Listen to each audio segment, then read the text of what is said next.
Hello, and welcome to today's episode of The Daily Blend. I am your host, AC, and we are joined in studio today by Robert Ricketts, owner of ITCOMO. How are you, Robert? Hey, Dan, I'm doing real good. Good. Thanks for having me again. Good. Of course, always good to see you. And today we got a real interesting topic. Oh, yeah. Kids, phones, and the internet. Right.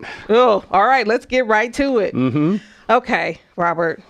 Let's talk about what we should and shouldn't be doing with our kids and these phones. Well, first of all, really young kids obviously don't even need their own phone. Yeah. So they're probably going to be playing with mom's phone when she's on the phone or visiting friends. Maybe it's in a restaurant, and you don't want your kid vandalizing your grown-up phone. Yes. So my advice there is next time you upgrade a phone, just keep your old one and wipe it clean, then load it up with apps and games for your kids. Does not have to be on your wireless account. And that way you've got a nice little babysitter for those times you need it. I got you. So just keep that old phone, put a few apps on there. That's right. That's a good idea. And if you have more than one kid you might need to do that with, you can buy a cheap phone on Swappa or Gazelle for not very much money, and kind of do the same thing with there. Okay. Not a good idea to let your kids play with your main phone. Yeah, I could see why. I could see why. And then for just the internet and apps in general, especially for older kids, maybe tweens or teens, they really need to kind of be taught some of the basics, like to never share their full name, address, phone number, or the school they go to, maybe their first name, but no more than that.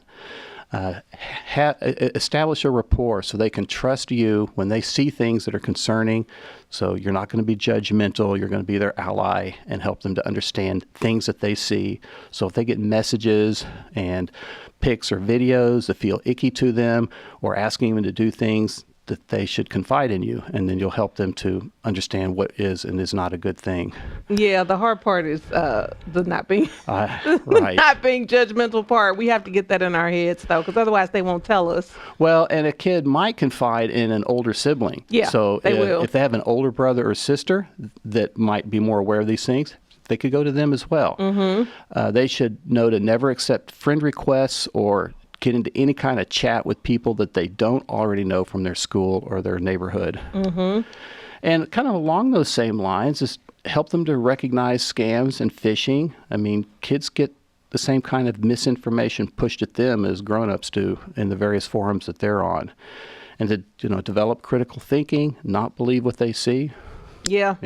Yeah, because, in the same way that we get those messages, and sometimes they look real to us. Yes. Imagine what they look like to kids or who may be more vulnerable to those kinds of messages. Haven't seen all the tricks before. Yeah. And set boundaries with your kids. For instance, the iPhone and Android platforms both have parental control features. And with those features, you can set limits on screen times, how long they can be online, the apps they can download. You can enable or disable in-app purchases, set it to where you have to approve everything they do that would cost money, or even to download a different free app that they don't already have.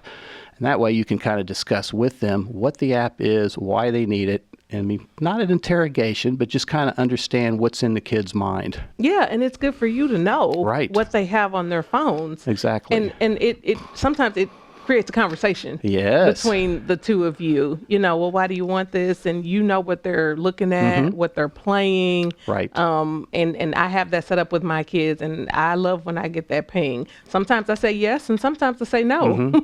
And again, an older sibling that's significantly older, maybe late teens or even maybe 20s or so, they could help they can. Their younger brother or sister to kind of have a healthy online experience. And then this is a biggie, and that is no phones or computers in the bedroom after lights out. So smartphones, all that stuff needs to be in the family room, or needs to be in the parents' room, or some other place in the house where the kids can't really get to it. All the charging could happen in that location also. Yeah. Because nighttime phone use after lights out is rampant, and kids are not getting enough sleep. No. So that's a way to help cure that problem. Yeah, that's a real thing. So, and then finally, we did discuss not letting the kids play on your main phone. Now, that's a good idea. Yeah, I would say not. I would say not. And I've had, I mean, we have children in our house, still with phones, and I would say that I utilize that older sibling relationship quite a lot. Even with my kids who have social media now, as Right. they're both at the age where they now have Snapchat. And here's the thing, Robert, I can't keep up with all those new apps as they come out. So I don't have Snapchat. I don't have TikTok either. Right. But my two older girls do. And so if I say yes to the 13-year-old, 14-year-old girls having it, they have to have their older sisters on their account. So they follow them. Okay. And so that's part of them having it. They Right. have to follow you. And so then they come back and tell me everything that the younger girls are posting is part of it. Try not to be too much of a narc, but yeah. Yeah, I mean, right.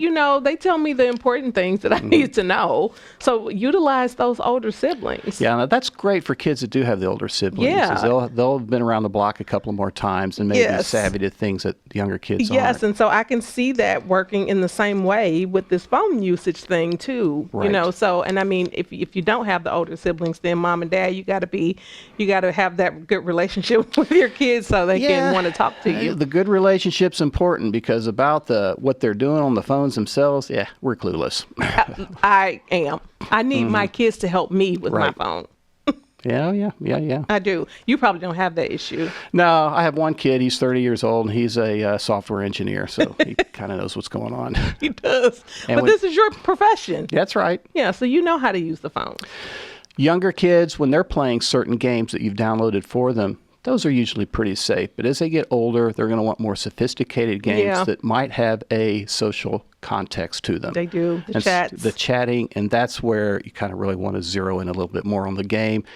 Google the game, see what kinds of things typically happen on that platform. Yeah, because a lot of times they'll be in those games and there's that separate chat room, and then there's these other rooms in these games where other things. So that's really the kind of thing you sit over your kid's shoulder and Right. watch them play it.